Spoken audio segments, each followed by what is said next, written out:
Hello and welcome to the short video I'm going to give you today.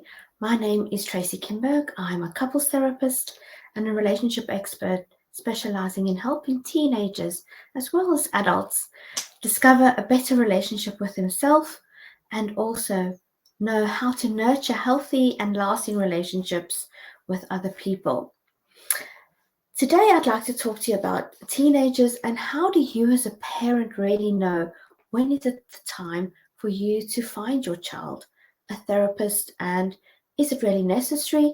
What are the signs you need to look out for, and how you can then proceed to go into action and help your child understand that you are trying to help them by getting them into therapy. The first thing that you need to remember is these signs are not a definite go-to. It's about knowing your child and noticing how their behavior is different to when they are in a normal situation. See if you can pick out 2 or 3 or more of these signs. And if you do, then I would say that's a sure sign that your child needs help. The first sign that your child needs help is that your child has started to isolate themselves. Now, of course, we all know that teenagers like to hide in their bedrooms and not come out and keep to themselves. But isolating themselves and being isolated from social events, their friends, and not wanting to go out with their friends isn't normal. Teenagers will in general prefer to be with their friends. So when they do not want to do that anymore and prefer to stay home, and especially over weekends after school, don't really mix with their friends, then you should be worried. If you notice that your child's grades are dropping is the next one. This is all relative. How was your child performing prior to this behavior? If your child is someone that struggles with school, then you know that this is normal, that your child has to work extra hard to get good grades. But specifically, if you notice a drop in grades or that they lose interest in school, say they don't want to go to school, then you know that there's an issue there and that needs to be addressed. The next one is mood swings. Now, mood swings, as we know, teenagers aren't easy. They are generally quite moody, they are hormonal, they have anger outbursts, and they can sometimes lash out. But mood swings are often very noticeable when your child is very reactive, very sensitive to criticism, or is just in general very low. Then you know that there's something going on there and that your child probably needs someone to speak to. If you can't speak to your child, is approach your child and ask your child, is there something bothering them? Trauma is the next one. If your child has gone through trauma, now trauma is a very wide name of things that could possibly go wrong. But trauma, we're looking at significant trauma. Maybe a broken relationship, maybe they've broken up with their boyfriend or girlfriend, maybe they've lost a friend at school, one of their best friends has now gone off with another friend. To teenagers, this is quite traumatic because they so idealize friendships and the people that they mix with, and they so easily need to feel part of this group. But if they can't, then we know that this can definitely affect them, and it's very traumatic. If there is any other trauma, like the loss of a loved one, or maybe something has happened, a family member has gotten ill, or something like that, then that can be seen as a traumatic experiences. And this can sometimes help the teen, not help the teen, but make the teen feel like they are shutting down because they don't know how to really handle these feelings when they go through a traumatic experience. The fifth sign that you need to look out for is that they're not coping with change.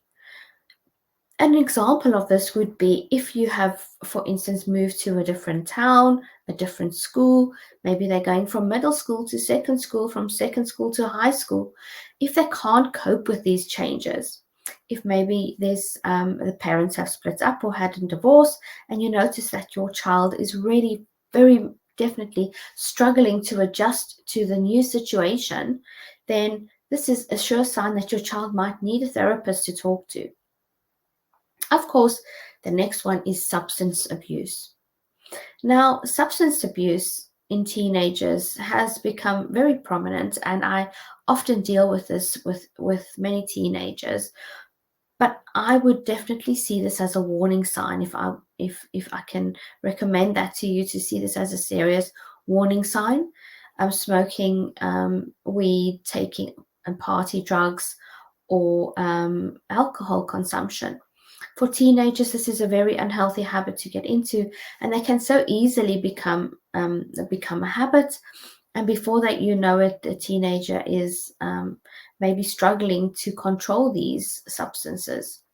So they then also might start stealing from the parents or lying, becoming deceitful, and this can affect the relationship within the family unit because it creates a lot of conflict and distrust, and this definitely makes it very, very hard in the family when children are abusing substances.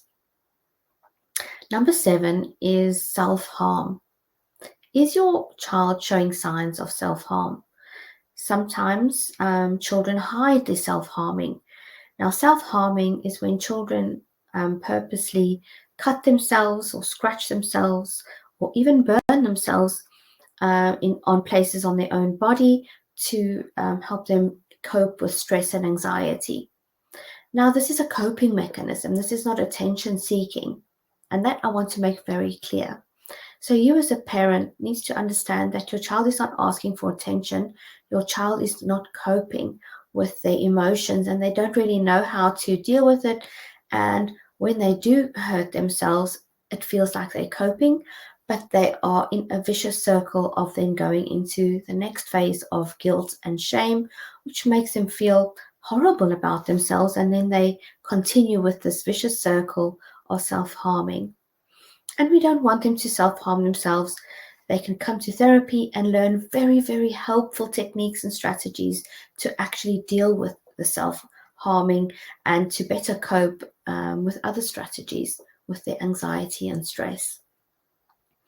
Then the last one is a preoccupation with death and dying, and almost the idealization of suicide. Don't ignore your child. If you pick up on any other signs and they are also joking around about death and they should rather be dead, or talking about death and dying in a humorous way. Children are, the children that are ignored are the ones that slip through the cracks and sometimes eventually end up committing suicide. So it's not something that should be ignored or also seen as attention seeking. So, I would definitely recommend that you as a parent, if you can pick up on your child speaking about death and dying and almost showing a preoccupation about it, slipping into conversations at the wrong time unexpectedly, then you know that this is a warning sign, and that you should act upon it. It's not easy having a teenage with mental health problems. It's very hard. It's hard work as a parent, and parents get frustrated and they get tired because they don't always know the answers as to how they can help their children overcome these problems. And this is why I recommend that you seek help. You don't have to, do it behind your child's back. I recommend that you speak to your child beforehand and say to your child without criticism, voicing your emotional concerns and your worries and your support for them, and make sure that they believe and understand that you will be there for them no matter what, and then you are going to help them through this difficult period, and that you want them to be happy and that you love them unconditionally. And find a fit therapist. I am offering free phone calls, so please If you would like to discuss your child, please get in touch with me and let's have a chat. And let's see if I can possibly help or give you some advice on how to take the next step to help your child better cope and have a healthier and more happier mental health. I hope you enjoyed this video, and if you have any questions, then you can either message me, you can find me on Facebook, on Instagram, or on LinkedIn. Please message me and let's see how we can talk about things and make things a lot easier for you at home. Have a lovely day, everyone. Bye.